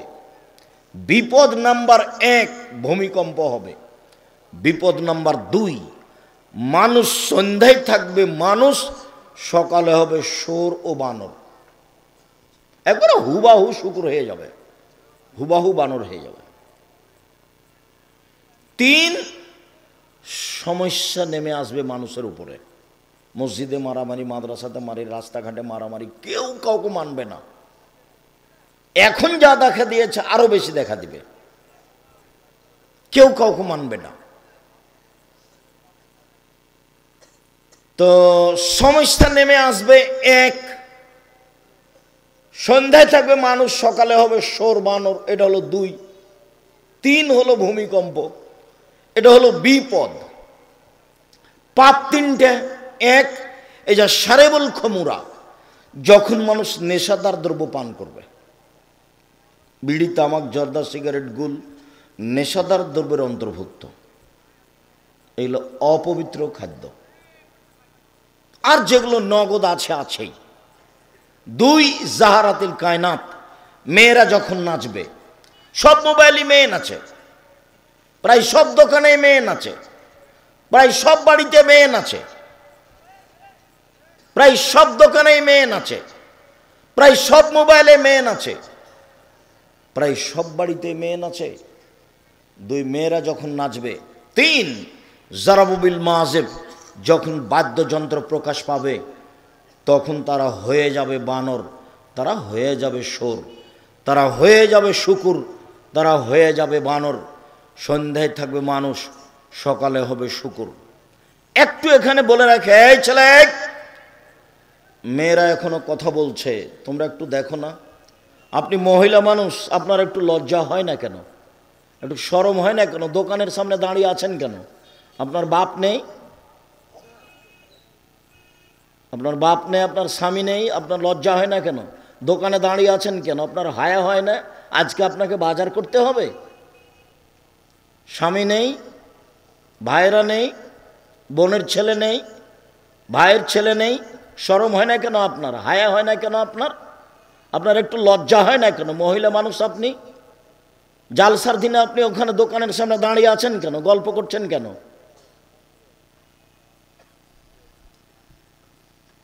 দুঃখিত, আমি আপনার মতো বাপ চাইনি। ওটা আপনার মেয়ে দাঁড়িয়ে আছে, ওখানে গল্প করছে, ওই হিন্দুর মেয়ে নয়। জন্ম দিয়েছেন আপনি, জবাব দিব আমি? কেন জবাব আমি দিব? আপনি দিয়েন, প্রস্তুত থাকেন জবাব দেওয়ার জন্য। ও গল্প করছে দোকানের সামনে, ও কি হিন্দুর মেয়ে নাকি? ও ইহুদির মেয়ে নাকি? ও খ্রিস্টানের মেয়ে কি? কেন গল্প করবে? করবে কেন? কেন করবে? ধর্ম দেখাচ্ছেন আপনি? তাহাজ্জুদ পড়া দেখাচ্ছেন আমাকে? আমরা ওটা স্বপ্নও দেখি না। আমাদের বাড়ি তো স্বপ্নও দেখি। আমি জীবনে কোনোদিন চায়ের স্টলে বসিনি। আমার জীবনে কোনোদিন ছাত্র জীবন থেকে না আজ পর্যন্ত আমি চায়ের স্টলে বসিনি, বাজারে যায় না। আপনি আমাকে ধর্ম দেখাচ্ছেন? যাবে কেন? কেন যাবে? জন্ম দিতে পেরেছেন, কন্ট্রোল করতে পারেন না তো? বিবাহ করতে তো আল্লাহ রসুল নিষেধ করেছেন, বিবাহ করেছেন কেন? আল্লাহ রসুল বলেছেন ক্ষমতা না থাকলে বিবাহ করিও না। ক্ষমতা মানে শারীরিক ক্ষমতা, ক্ষমতা মানে মেজাজগত ক্ষমতা, ক্ষমতা মানে বাড়িঘর তৈরি। আল্লাহ রসুল বলছেন ক্ষমতা না থাকলে বিবাহ করিও না। রোজা থাকো, রোজা থেকে থেকে থেকে যৌবনকে ধ্বংস করো, বিবাহ করিও না। এটা আল্লাহ রসুলের আদেশ, হাদিস বুখারী মুসলিম। পরিবার কন্ট্রোল করতে হবে, আপনাকে করতে হবে। আপনার পরিবার আমি কেন কন্ট্রোল করতে যাব? জবাব আপনি দিবেন। মানু আল্লাহু আলাদুন ফলিহিসান ইসমাউ, যার ছেলে মেয়ে জন্ম নিবে সে যেন একটা সুন্দর নাম রাখে। এটা আল্লাহ নবী বাপকে বললেন, সুন্দর নাম রাখতে হবে। তো নাম কেন ওরকম রেখেছেন? সারা, হাজেরা, আয়েশা, খাদিজা, ফাতেমা, এগুলো নাম খুঁজে পাননি? ওগুলো কি রত্না ফতনা কি নাম রেখেছেন? শরম হয় না কেন? কি দেখাতে চাচ্ছেন আপনি আমাকে? কয় পয়সা পড়াশোনা করেছেন? ফায়জা বালাগা, ছেলে মেয়ে বড় হয়ে গেলে ফালুজা বেজহু, বাপ যেন বিবাহ দিয়ে দেয়। ফায়জা বালাগা, ছেলে মেয়ে যদি বড় হয়ে যায়, ওলামিজা বেজহু, যদি বাপ ছেলের মেয়ের বিবাহ না দেয়, ফাইনা সাবা ইসমান ফাইন ইসমাল আলাইহে, ছেলে মেয়ে যদি কোনো পাপ করে সে পাপ তার বাপের হবে। আল্লাহ রাসূলের সিদ্ধান্ত, আপনাকেই সেটা করতে হবে। আপনি আমার দিনী ভাই, আপনাকে আমি এ বলে খাটো করতে চাইনি, বরং আপনাকে আমি উৎসাহিত করতে চেয়েছি এভাবে যে আল্লাহ রাসূল বলেছেন কারো যদি 3টে মেয়ে হয়, 3টে মেয়েকে লালন পালন করে, তাহলে সেই পিতা, সেই মেয়ে 3টি পিতাকে জান্নাতে নিয়ে যাওয়ার জন্য অন্তরাল হয়ে যাবে। এইভাবে ওইদিকে জাহান্নাম, এইদিকে পিতা, মধ্যে মেয়েরা। মেয়েরা একবারে বেঁকে বসবে, বলবে আমার আব্বাকে আগে জান্নাতে দিতে হবে, তারপরে কোনো কথা। 3টে মেয়ে যদি কেউ লালন পালন করে, লালন পালন কি জিনিস আমি বলছি, 3টে মেয়ে যদি কোনো পিতা লালন পালন করে, তাহলে বিচারের মাঠে মেয়েরা পিতাকে জাহান্নাম থেকে বাঁচানোর জন্য এই অন্তরাল, ওদিকে জাহান্নাম, এদিকে পিতা, মেয়েরা মধ্যে। আমার আব্বাকে আগে জান্নাতে দিতে হবে, তারপরে কোনো কথা। একবারে শক্তভাবে বেঁকে বসবে মেয়েরা। দেখুন লালন পালন কি, ওটা আল্লাহ নবী নিজে বলছেন।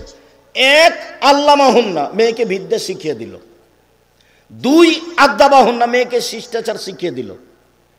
তা আপনি বলেন, ওই যে চিল্লাইছে দোকানে দাঁড়িয়ে আছে, জিনিস কিনছে, এটা শিষ্টাচার? আপনি বলেন শিষ্টাচার, আপনার যেটুকু বুদ্ধিবিদ্যা আছে সেটুকু দিয়ে বলেন। ওইটা ওখানে হ্যাঁ করে হাসতে হাসতে এসে যাওয়ার চলে যাচ্ছে, ও ইন্টার পাস করেছে, ওর বাপ নাই। আপনি বলেন এটা ভালো কিনা? শিষ্টাচার কি জিনিস?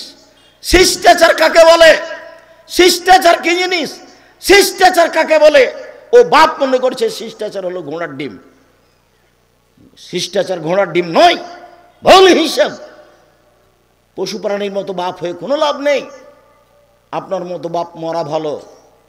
ওই মেয়ে লালন পালন করবে জামিয়া সালাফিয়া, 519 জন তারা এতিম লালন পালন করে।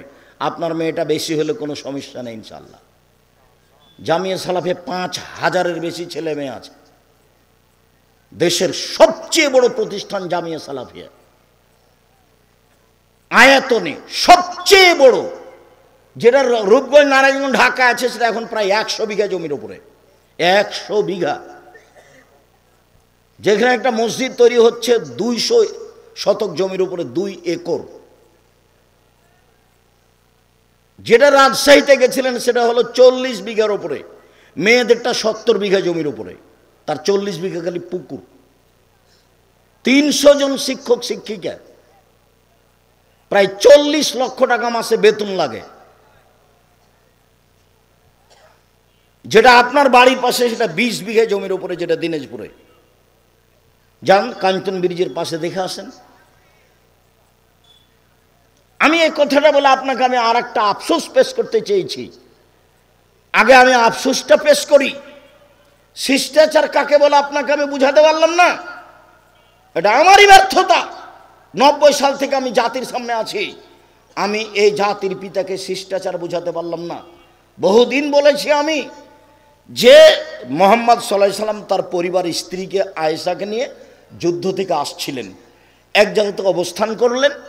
আয়েশার হারটা হারিয়ে গেল, খুঁজে পান না, পানি নেই, অজু করতে পারে না, সালাতের টাইম হয়ে গেছে। বহু মানুষ, প্রায় ১৫০০ মানুষ, ১৪০০ মানুষ, পানিও নাই, অজুও করতে পারছেন না, সালাত আদায় করতে পারছেন না। এখন সবাই আবু বকর সিদ্দিককে গিয়ে বলছেন, জানেন কি ঘটনা ঘটেছে? কি হয়েছে? আপনার মেয়ে হার হারিয়েছে, সেই জন্য আমরা হার খুঁজেও পাচ্ছি না, যেতেও পারছি না, এখন তো খুব বিপদে। এইটুকু শোনার সাথে সাথে মেয়ের কাছে ক্ষেপে আসছেন, এসে দেখছেন যে মেয়ের উরু রানের ওপরে জামাই মাথা দিয়ে শুয়ে আছে। আমাদের দেশের পরিবেশে এরকম যদি হয় তাহলে বাপ এভাবে উল্টা ফিরে যাবে।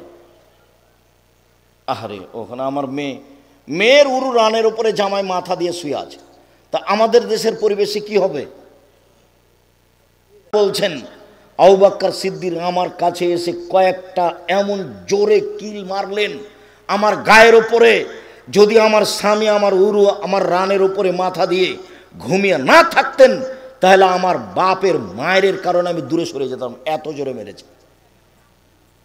পৃথিবীর সবচেয়ে বড় মানুষে মারলেন ইনি আবু বকর সিদ্দিক রাদিয়াল্লাহু তাআলা আনহু। নবী রাসূল বাদ দিয়ে পৃথিবীতে সবচেয়ে দামি মানুষ। আদম থেকে নিয়ে কিয়ামত পর্যন্ত যত মানুষ এসেছে, যত মানুষ আছে, যত মানুষ আসবে, নবী রাসূল ব্যতীত সবচেয়ে দামি মানুষ। আর যার সামনে মারলেন নবী রাসূল জনগণ নির্বিশেষে সবার চেয়ে দামি, উনি হচ্ছেন মুহাম্মদ সাল্লাল্লাহু আলাইহি সাল্লাম। আর যাকে মারলেন হাওয়া থেকে কিয়ামত পর্যন্ত যত মহিলা এসেছে, যত মহিলা আছে, যত মহিলা আসবে, সবার চেয়ে দামি তিনি হলেন আয়েশা রাদিয়াল্লাহু তাআলা। বাপে মারলেন মেয়েকে, পূর্ণ যুবতী মেয়েকে মারলেন, বিবাহদারী মেয়েকে মারলেন, জামাইয়ের সামনে মারলেন। এই অবস্থাতে মারলেন। কোন অবস্থায়? যে অবস্থায় জামাই মেয়ের উরু রানের উপরে মাথা দিয়ে শুয়ে আছে, এই সময়ে মেরে দিলেন। খোলা মাঠে মারলেন, ১৪০০ মানুষের সামনে মারলেন, পৃথিবীর সবচেয়ে বড় মানুষে মারলেন। এই ছেলে, ওই যে ওরা গল্প করছে তো বাহিরে, ও তো আর বুঝতে পারছে না যে আমরা এখানে কথা বলছি, ও তো পশু প্রাণীর মতো ঘুরছে, তোমরা একটু দেখো, যাও দাঁড়াও, এই ছেলে রাইট, ডান দিকে এখানে পাহারা দাও, মধ্যে পাহারা দাও, ওখানে পাহারা দাও, চতুর্দিকে বাহিরে পাহারা দাও। ওর তো ইতস্তবোধ নেই, ও তো কোথায় মেয়ে মানুষ আছে, কোথায় খাওয়ার আছে, কোথায় জিলেপি ঢং ঢং করে বেড়াচ্ছে। এটাই তো পশু প্রাণী, এটাই তো গরু ছাগল। আমি এই সময়টা কত কষ্ট করে এসেছি, একটা সময় বের করতে এদেরকে জিজ্ঞাসা করেন কতদিন সময় লেগেছে। আমি একজন শ্যাম থাকা মানুষ, ইফতার করেছি বাসায়, মাগরিবের পর মাগরিব পড়েছি, এশা পড়েছি, তারপরে বের হয়েছে, এখানে এসেছি। আমি এই অবস্থা আপনার সাথে সামনে কথা বলছি। আমি ক্লাস করেছি, আমি ৫-৬ পিরিয়ড পড়াই প্রতিদিন। সিলেট থেকে এসে আমি ক্লাস নিই, চট্টগ্রাম থেকে এসে আমি ক্লাস নিই। শিক্ষকতা করা আমার মৌলিক পেশা, আর বাকিগুলো আমার উপরে জোর করে চাপানো হয়েছে এমনিতেই। আমি জাতির সামনে বক্তব্য করতে যাইনি, তবে জাতিকে আমি ধর্মের নামে ফাঁকি দিইনি। জাতির যদি রাস্তাঘাট করে দিতে না পারি, জাতির যদি স্কুল কলেজ করে দিতে না পারি, জাতিকে চূড়ান্ত সঠিক ধর্ম দিতে পারবো ইনশাআল্লাহ। ধর্মের ব্যাপারে জাতিকে ফাঁকি দিয়ে পরকাল হারাতে রাজি নই। জীবনে কোনোদিন কেসা কাহিনী বলিনি, জীবনে কোনোদিন মানুষের পিছে পড়ি না, জীবনে কোনোদিন মানুষের বদনাম করতে যায় না। ও যদি আমাকে ধুয়ে ছেড়ে দেয় তবু আমি তার কথা মুখে নিব না, তার নামটাই নি না। আমি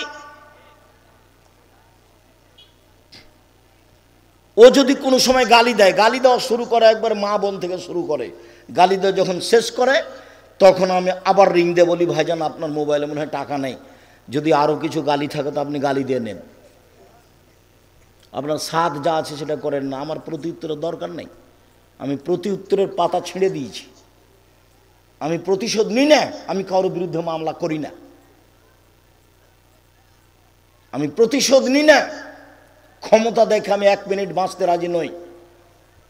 ক্ষমতা দেখে কেউ বাঁচতে পারেনি। 1500 বছর পরেও ফেরাউন ডুবে গেছে, আর আপনার নেত্রীর বয়স ছিল মাত্র 45 মিনিট।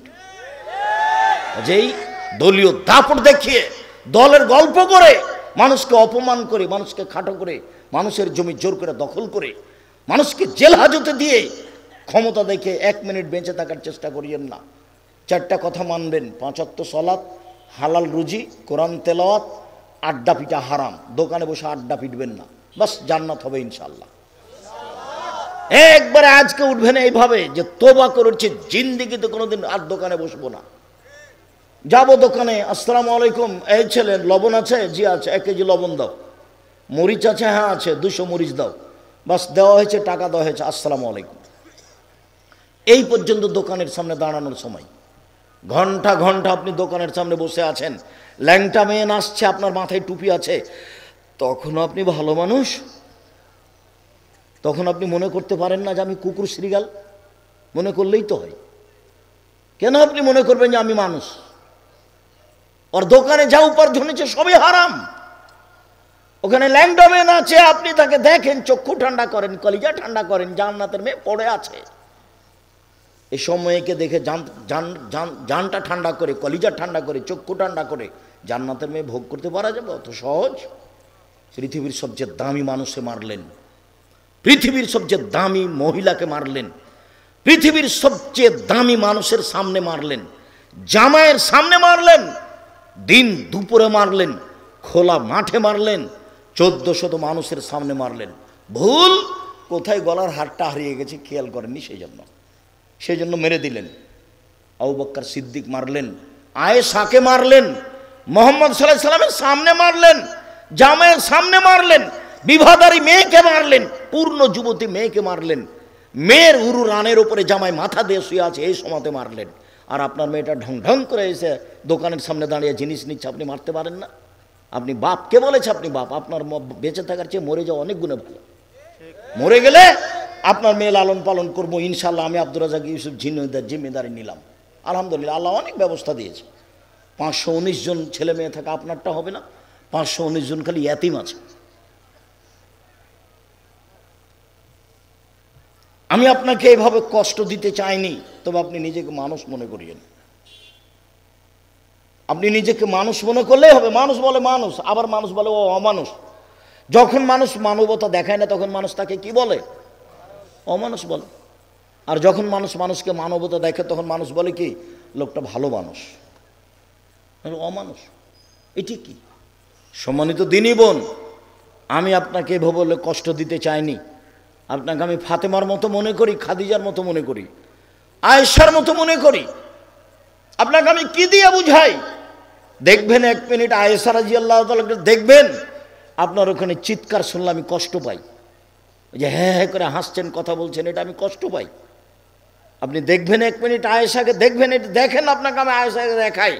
আয়েশা রাদিয়াল্লাহু তাআলা আনহা বলেন, আমার স্বামীর কবর হলো আমার ঘরে, নবীগণ যেখানে মারা যান সেখানে কবর হয়। তো আয়েশা, আল্লাহ আমাদের নবী কোথায় মারা গেছিলেন? আয়েশা রাদিয়াল্লাহু তাআলা আনহার ঘরে। এবার কবর ওখানেই হলো। তো এখন তিনি মাঝে মধ্যে ওই ঘরে যান স্বামীর কবরের পাশে। তখন বলেন যে আমি এমনিতে যাই, কাপড় চোপড় মাথায় দিতে হবে, সতর্কতা, অতটা খেয়াল করি না, এটা আমার স্বামীর কবর। ভালো। কয়দিন পরে আমার স্বামীর কবরের পাশে কবর হলো আবু বকর সিদ্দিকের রাদিয়াল্লাহু তাআলা। তখন আমি এমনিতে যাই, কেন? এটা আমার স্বামীর কবর, এটা আমার বাপের কবর। কয়দিন পরে ওখানে কবর হলো উমারের। তখন আর আমি এমনিতে যাই না, আমি উমারের কবরকে লজ্জা করি। উনি আমার কাছে বেগানা পুরুষ, অর্ধ পৃথিবীর খলিফা, কুশগর, বুদ্ধিজীবী, রাজনীতিবিদ উমর। সারা পৃথিবী কাঁপে। যার ইমানের দাপটে শয়তান রাস্তায় থাকে না। আল্লাহ নবী বলছেন, ওমর তোমার ইমানে দেখলে আমি অবাক হই, ওই যে শয়তান পালাচ্ছে রাস্তা থেকে তোমাকে আসতে দেখে। তার ইমানের এত দাপট, অথচ উমর শয়তানের গায়ে থাপড় মারতে পারবেন না। কেন? শয়তান ভিন্ন পদার্থের, আর উমর রাদিয়াল্লাহু তাআলা আনহু ভিন্ন পদার্থের। কথা বুঝতে পারলেন না মনে হয়? শয়তান তো আগুনের আর উমর মাটির, পদার্থই ভিন্ন, উনি তো মারতে পারবেন না। এক থাপড় দিয়ে উমর থাপড় লাগাতে পারবেন না? পারবেন না। দেখতেই পান না। ও দেখতে পাচ্ছে তো রাস্তা ছেড়ে পালাচ্ছে, আল্লাহ নবী বলছিল তো রাস্তা ছেড়ে পালাচ্ছে। উমর এত বড় মানুষের কবরকে লজ্জা করছে কে? আয়েশা রাদিয়াল্লাহু তাআলা। আপনাকে আমি কি দিয়ে বুঝাই? আপনি তো পায়জামা পরে এসেছি, স্কিন পায়জামা, কষ্ট আমাকে লাগে, আপনার বাপকে লাগে না, আপনার স্বামীকে লাগে না। আপনার স্বামীর গায়ে পুজ আছে, রক্ত নেই। আপনার স্বামীর গায়ে পুজ আছে, একটু রক্ত নেই। আপনার স্বামীর গায়ে একটু রক্ত থাকলে আপনি এখানে হ্যাঁ হ্যাঁ করতে পারেন? তোমার পিতার গায়ে রক্ত নেই, সবই পুজ। তোমার বাপ আত্মমর্যাদা বলে কোনো জিনিস বুঝে না। আত্মমর্যাদা কি জিনিস? আমাদের বউয়ের গায়ে, আমাদের মেয়ের গায়ে যদি একটু রিক্সওয়ালার একটু যদি হাত গাও ঠেঙে যায়, তাহলে ইন্না লিল্লাহি ওয়া ইন্না ইলাইহি। আমাদের আত্মমর্যাদায় বাধা দেয়। আর তুমি আসর থেকে নিয়ে সন্ধ্যা থেকে নিয়ে দোকানের সামনে দাঁড়িয়ে আছো, তোমাকেও খারাপ লাগে না, তোমার বাপকেও খারাপ লাগে না। তুমিও নিজেকে মনে করছো আমি গরু ছাগল কুকুর সিরিয়াল, বাপও মনে করছে তাই। ঠিক আছে, তাই তো। বুঝেও বোঝে না ওরা, অন্তর আছে বুঝে না। দেখেও দেখে না ওরা, চক্ষু আছে দেখে না। শোনেও শোনে না ওরা, কান আছে শোনে না। উলায়েকা কালা আনাম, তারা পশু প্রাণীর মতো, তারা গরু ছাগলের মতো, তারা কুকুর সিরিয়ালের মতো। বালহুমাজাল, বরং তার চেয়ে খারাপ। এ কথা আমি বলিনি, এ কথা আল্লাহ বলছে। এ কথা আমি বলিনি। আল্লাহ বললেন না যে ও কুকুর শ্রীগাল, আল্লাহ বললেন যে ও কুকুর শ্রীগালের মতো। কুকুর শ্রীগাল বললে তার বিচার হবে না। বিচারের মাঠে কুকুর শ্রীগালের বিচার নেই। কেউ যদি কাউকে গুতা মারে থাকে তো বলবেন ঠিক আছে, গুতা মারে না, শেষ, জাহান্নামও নাই, জান্নাতও নাই। তা আপনাকে যদি সরাসরি আল্লাহ বলতেন কুকুর শ্রীগাল, তাহলে তো আপনি বেঁচে যেতেন। তাহলে তো কেসা শেষ কি আমাদের মাঠেই। তাহলে তার জাহান্নামও লাগে না, জান্নাতও লাগে না, তাহলে তো ভালোই হলো। তো গেছে একবারই গেছে। জি না, মানুষ ফ্রি নয়, মানুষ এবং জিন, জিন এবং ইনসান, মানুষ এবং জিন ফ্রি নয়। শক্ত সময় আসছে। কবর যত কঠিন, কিয়ামত তার চেয়ে অনেক বেশি কঠিন। কিয়ামত যত কঠিন, জাহান্নাম তার চেয়ে অনেক অনেক অনেক বেশি কঠিন। কি দিয়ে বুঝায় আপনাকে কবর কত কঠিন? কি দিয়ে বুঝায় আপনাকে আমি কিয়ামত কত কঠিন? কি দিয়ে বুঝায় আপনাকে আমি জাহান্নাম কত কঠিন? বাড়ির পিছন দিকে যে 2 হাত 2.5 হাত গর্ত করে কবর দেওয়া আছে, তার নাম কবর নয়। এইটাই যদি কবর হয়, তাহলে যাকে বাঘে খেলো তার কবর কোথায়? কবরস্থানে মানুষকে যে রাখা হয়েছে, এটাই যদি কবর, এটা কবর নয়। এটাই যদি কবর হয়, তাহলে যে পানিতে ডুবে হারিয়ে গেল তার কবর কোথায়? আমরা শুনি যে কবরে শাস্তি হয়। হ্যাঁ, কবরে শাস্তি হয় বলতে এই কবরে নয়, মরার পর থেকে নিয়ে বিচারের দিন পর্যন্ত আত্মার উপরে কষ্ট হয়। শাস্তি কার উপরে হয়? আত্মার উপরে।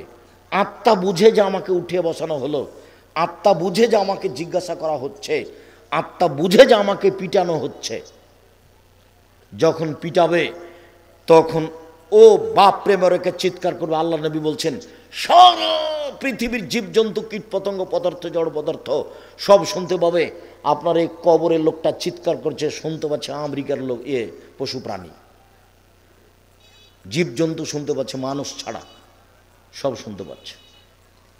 এত জোরে চিৎকার করছে, বাপরে মারে করে, তার নাম কবর। আপনার কি দিয়ে বুঝাই কবর কাকে বলে? মরার পর থেকে নিয়ে বিচারের দিন পর্যন্ত এই সময়টা আছে, এই সময়ের নাম কবর। বারজাখি জীবন কি দিয়ে বুঝাই আপনাকে আমি কিয়ামত কাকে বলে? কি দিয়ে বুঝাই আপনাকে জাহান্নাম কাকে বলে? আল্লাহর নবী জীবনে কোনোদিন এমন কোনোদিন সালাত আদায় করেননি যে সালাম ফিরার পূর্বে এই কথা বলেননি, আল্লাহুম্মা ইন্নী আউযু বিকা মিন আযাবি জাহান্নাম। হে আল্লাহ, তুমি আমাকে জাহান্নাম থেকে বাঁচাও। আউযু বিকা মিন আযাবিল কবর, তুমি আমাকে কবরের শাস্তি থেকে বাঁচাও। শেষে বলছেন আউযু বিকা মিন ফিতনাতিল মাহি ওয়াল মামাত, আউযু বিকা মিনাল মাসামি ওয়াল মাগরাম, তোমার কাছে বাঁচতে চাই বড় পাপ হতে, তোমার কাছে বাঁচতে চাই ঋণ কর্য হতে, তোমার কাছে বাঁচতে চাই বড় পাপ হতে, তোমার কাছে বাঁচতে চাই ঋণ কর্য হতে। বাপে চাকরি করে ব্যাংকে, লোন নিয়ে বাড়ি করেছে 5 তলা, বাপও খুশি, বেটাও খুশি, বেটিও খুশি, বউ খুশি। একবার এই অশিক্ষিত বাপ, বিবেচনাহীন বাপ বুঝলো না যে আমার তো জানা যায় হবে না, জাহান্নাম জান্নাত পরে। যার ঋণ আছে তার জানাজা নেই, যার ঋণ আছে তার জানাজা নেই। তাহলে হুজুর যে করিয়ে দিচ্ছে, তো প্রথমে তো বলেছি আমার আশঙ্কা 3টে। তার 1 নম্বর কে? ভ্রান্ত হুজুর। ও তো এসে বলেছে, এই ছেলে তোমার আব্বার কয় ওয়াক্ত নামাজ কাজা হয়েছে? আমার আব্বার 3 ওয়াক্ত নামাজ কাজা হয়। আচ্ছা আচ্ছা আচ্ছা, 5 5 5 15, 1,500 টাকা দাও, দিয়ে জানাজা করে দিয়েছে। কিস খতম। তো মনে করলো যে হুজুরও খুশি, ছেলেটাও খুশি, মাটি দেওয়া হলো, সবাই খুশি। মানুষ মারা গেছে, তার কবরের উপরে ফুল চাপিয়ে বলছে যে তার কবরকে সিক্ত করলো। বলেন তো এটা কি কথা? বলেন তো, কবরে ফুল চাপিয়ে, এরা নাকি শিক্ষিত মানুষ, কেমনে হয়? আমি বলেছি যতবার রবি ঠাকুর বলছে ওমা তোমার আকাশ, ওমা তোমার বাতাস, ততবার রবীন্দ্রনাথ ঠাকুর বলছে ও কালিমা তোমার আকাশ, ও কালিমা তোমার বাতাস। তখন আমি বলেছি তোর বাপের আকাশ। তা আমি রবি ঠাকুরের অপমান করেছি, তাই মামলা হলো 5,000 কোটি টাকার সিলেটে। যখন আমি কাঠগড়ায় উঠলাম, তো জজ বলছে আপনি কি পিস টিভির আলোচক? জি। আপনার মামলাটা আমি খারিজ করে দিলাম। একদিন 5,000 কোটি টাকার মামলা, আবার রবি ঠাকুরের বিরুদ্ধে।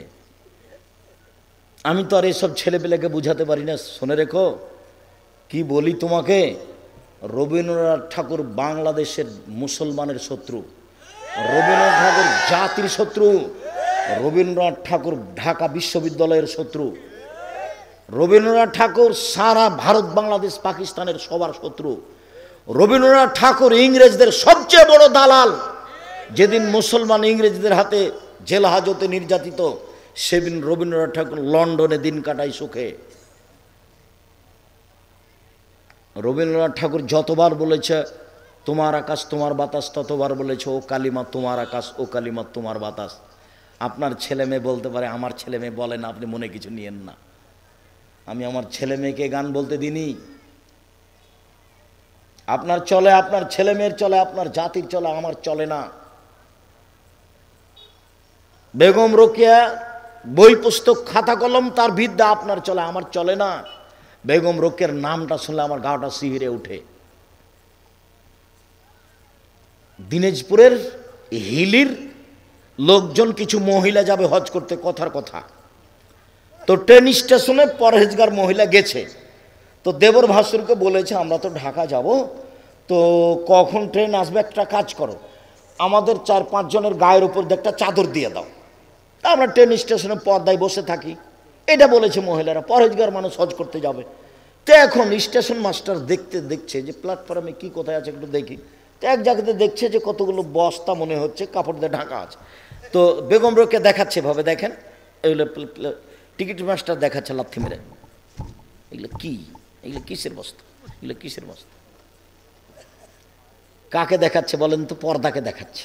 মহিলাগুলো পর্দা করে আছে। সেটা পড়েন আপনি, কেন হবো অবরোধবাসিনী? অবরোধবাসিনী বই পড়েন, তার উত্তর হলো কেন হবো অবরোধবাসিনী। অবরোধবাসিনী বই পড়ে দেখেন আপনি। মুসলিম মহিলাকে কবর দিয়েছে কিভাবে, কি বুঝলো আমাদের ছেলে মেয়ে আল্লাহ ভালো জানে। বুঝে না ওরা, অন্তর আছে বুঝে না, বোঝা দরকার। দেখে না ওরা, চক্ষু আছে দেখে না, দেখা দরকার। শোনে না ওরা, কান আছে শোনে না, শোনা দরকার। উলায়েকা কালা নাম, তারা পশু প্রাণীর মতো, তারা গরু ছাগলের মতো, তারা কুকুর শিলের মতো। ইবাদতের জগতে সবচেয়ে দামি ইবাদত সিয়াম। সিয়ামের সমপর্যায়ের পৃথিবীতে কোনো ইবাদত নেই। সবচেয়ে ভিন্ন ধরনের ব্যতিক্রম ইবাদত হলো সিয়াম। বিচারের মাঠে আল্লাহ তাআলা সিয়ামের প্রতিদান নিজে হাতে দিবেন। সিয়ামের প্রতিদান আল্লাহ কাউকে লিখতে বলেন না।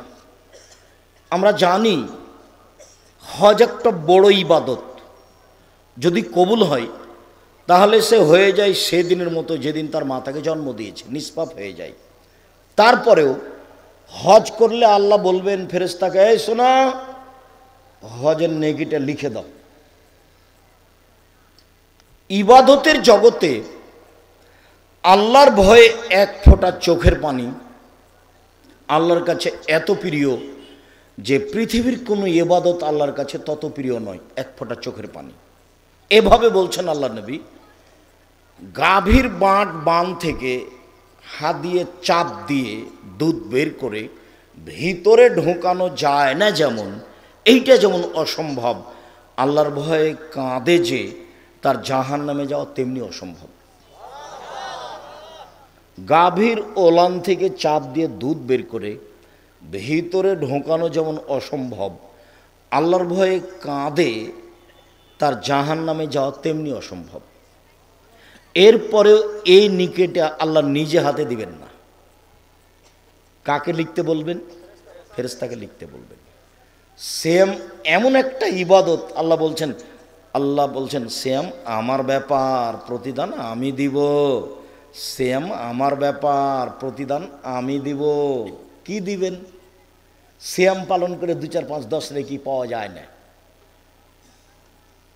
জানা যায় যান 1 কেরাত নেকি, মাটি দেওয়া পর্যন্ত থাকেন 2 কেরাত নেকি। 1 কেরাত সমান হলো ওহুদ পাহাড়ের সমান। ওহুদ পাহাড় হলো 8 কিলোমিটার লম্বা, 4 কিলোমিটার প্রশস্ত। নিচে কত আছে কেউ জানে না। তো জানা যায় জেলে অনেক নেকি হবে। তো সিয়াম পালন করলে কি অনেক নেকি হবে? জি না, সিয়ামের উপর 2, 4, 5 নেকি নেই। সিয়ামের বিনিময় হলো জান্নাত। সিয়ামের কোনো বিনিময় নয় অন্য। ওটা আল্লাহ কাউকে লিখতেও বলবেন না, এই সিয়াম পালন করেছে 10 নেকি লিখে দাও, এটা হবে না। চলেন আপনাকে ধারাবাহিক দেখাই।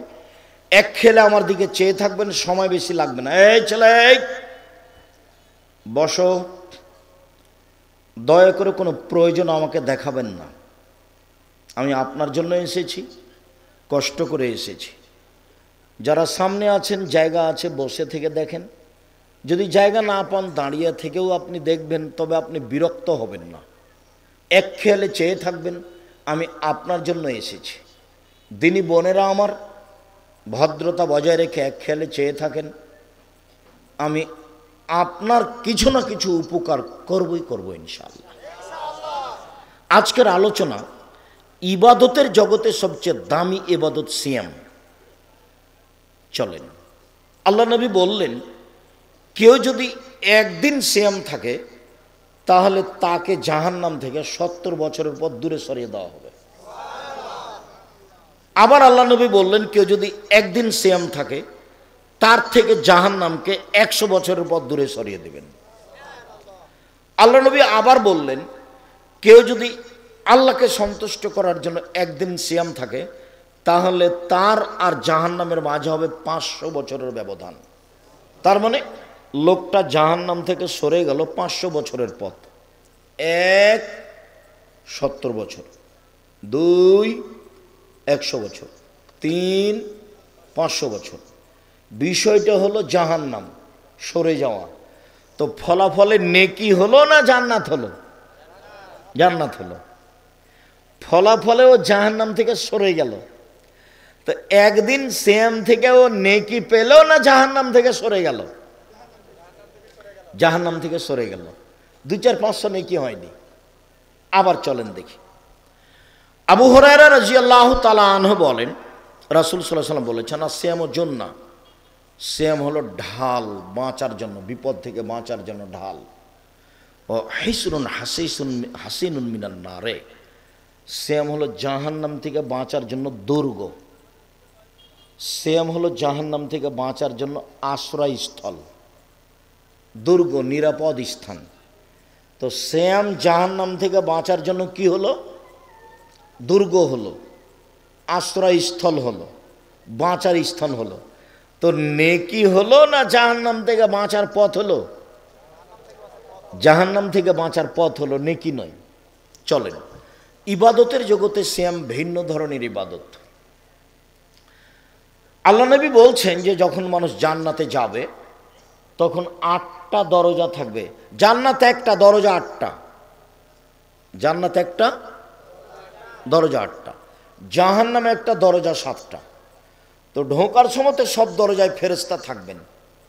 তো ফেরেশতা চিৎকার করে বলবেন, আসেন আসেন, যারা হজ করেছেন এই দরজা দিয়ে আসেন, আসেন যারা দান করেছেন এই দরজা দিয়ে আসেন, আসেন যারা সালাত আদায় করেছেন এই দরজা দিয়ে আসেন, আসেন যারা সিয়াম পালন করেছেন এই দরজা দিয়ে আসেন।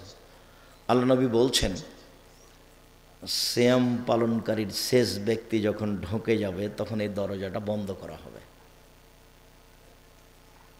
আর কোনো ইবাদত দিয়ে এই দরজা দিয়ে ঢোকা যাবে না, তখনও বাকিগুলো খোলা আছে। মানে সালাত আদায় করে সিয়ামের হজের দরজা দিয়ে ঢুকতে পাবে, হজ করে দানের দরজা দিয়ে ঢুকতে পাবে। কোনো ইবাদত দিয়ে এই দরজা দিয়ে ঢোকা যাবে না সিয়াম ছাড়া। বুঝাতে পারিনি? সিয়াম ছাড়া এই দরজা দিয়ে ঢোকার কোনো সুযোগ নেই। আর এই দরজাটার নাম হলো রায়ান, পানি পান করে তৃপ্তি লাভ করা। আল্লাহ নবী বলছেন এই কথা। চলেন, উমামা বাহেলি রাদিয়াল্লাহু তাআলা বলেন, আমি একদিন বললাম, আল্লাহর নবী আপনি একটা আমলের কথা বলেন তো যেটা করলে আমি জান্নাতে চলে যাব। তখন আল্লাহ রাসূল বলছেন, উমামা আলাইকা বিসম ফাইনুল মিসলাহু, তুমি সিয়াম পালন করো। ইবাদতের জগতে সিয়ামের সমপর্যায়ের কোনো ইবাদত নেই। 1 2, উমামা তুমি সিয়াম পালন করো। ইবাদতের জগতে সিয়ামের মতো কোনো ইবাদত নেই। এবার আমার হাতের দিকে দেখেন, এটা হলো সিয়াম, এটা হলো হজ।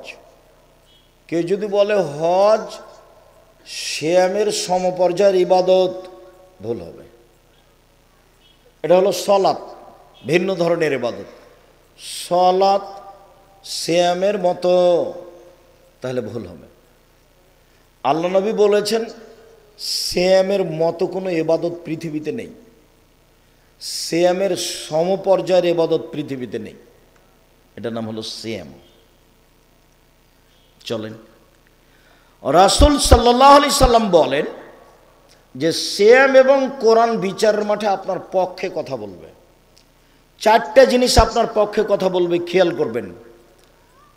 1 সিয়াম, 2 কোরআন, 3 হাজরে আসওয়াদ কালো পাথর, যদি টাকা বৈধ হয় তাহলে।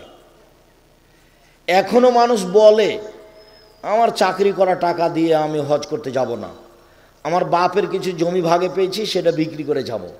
তার মানে তার বাপের জমির উপরে তার আস্থা বেশি, যে আমার বাপেরটা বৈধ বেশি। আমি মনে করি হিসাব ঠিক আছে, ওই হিসাব ভালো আছে ভাইজান, চেয়ারম্যান সাহেব ওই হিসাব ভালো আছে ভাইজান, না হিসাব ঠিক আছে। মানে আমি যে পয়সা ইনকাম করেছি এতে হজ হবে কি না, তো এমন একটা পয়সাতে হজ করি যেটার উপরে আমার বিশ্বাস আছে। তো বাপের জমি যেগুলো ভাগে পেয়েছে সেগুলোর তার কি আছে, বিশ্বাস আছে।